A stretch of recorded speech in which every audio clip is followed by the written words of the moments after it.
Hey folks, it's Friendo here, and this is my follow-up video on ways of categorizing Christianity. And to recap briefly, I think this is the model that is generally being used to describe Christianity. Could be applied to any religion, but you have in the middle a true religion or a true belief.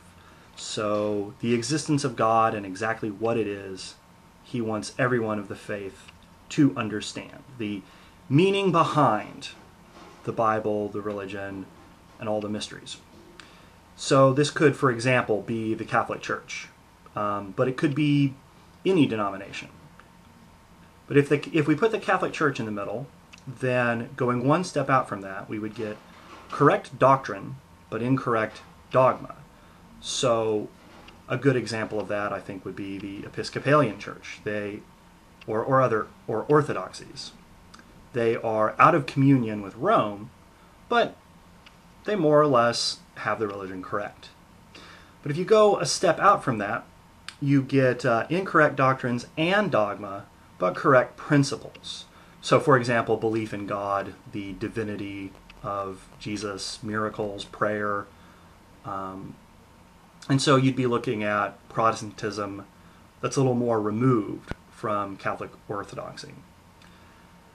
Farther out from that, you have false religion. This would be, say, Judaism, Buddhism, Islam, that can have any number of things in common with the true belief, but because its doctrines, dogma, and core principles are different, they go in this circle.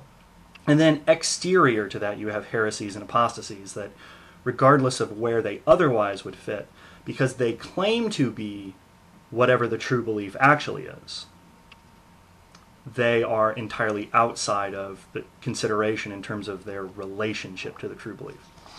Lies. Now, I don't think that this works. And the reason why anyone who conceives of Christianity this way would have enormous frustration in talking about it is that this is entirely relativistic.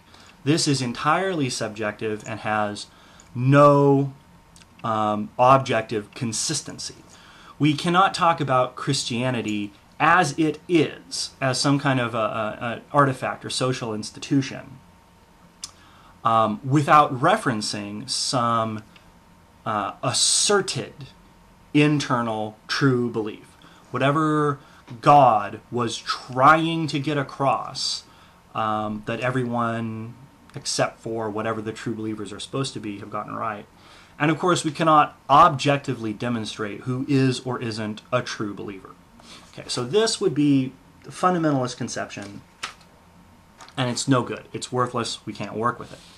But the conclusion that we can draw from that is not therefore Christianity's false, therefore religion's false, therefore Christianity doesn't exist, especially if the assertion, the epistemological assertion that we're working with is that anything that can be debated must exist. That there's no such thing as abstract thought. But we are talking about a social construct that people participate in. So there's an existence of some kind. And we certainly don't have to agree, even for the sake of argument, that God exists or is a real thing in order to study and have intelligent discourse concerning Christianity. So I have an alternate model to present that I think is more useful for people religious and atheist. So we have here a simple Venn diagram where each individual branch of Christianity that can be defined as having or identified as having a unique doctrine forms the circle. Those circles will intersect with other branches of Christianity, which will form the shared elements.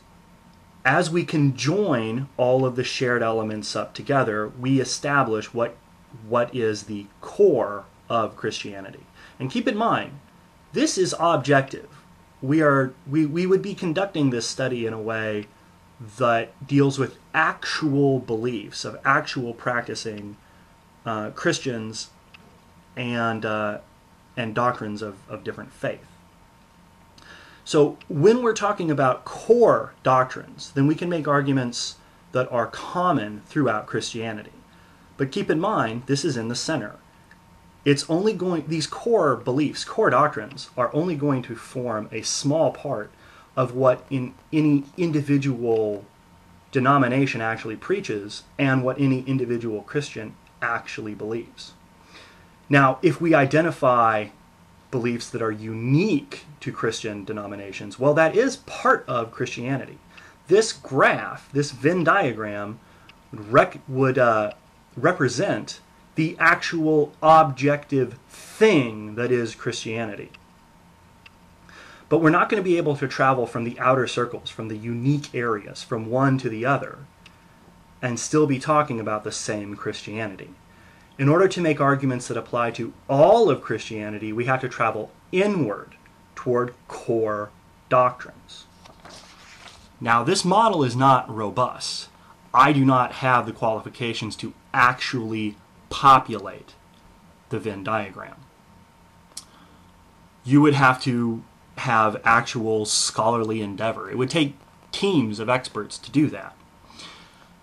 That is speaking about Christianity as a social phenomena, as a construct.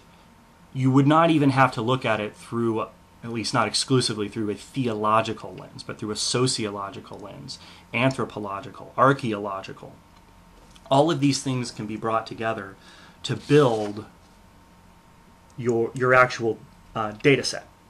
And I think this is incredibly important if we're going to make arguments about what Christianity is, and we want them to have any kind of intellectual legitimacy. So remember, if you are starting with a belief that is specific, you need to identify if it is exterior, something that is unique to a denomination, if it is interior and shared with other denominations, or if it is actually a core element that you can identify across denominations, and then build your arguments up from there.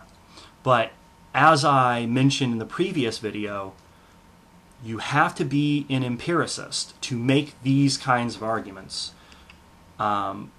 Start with data.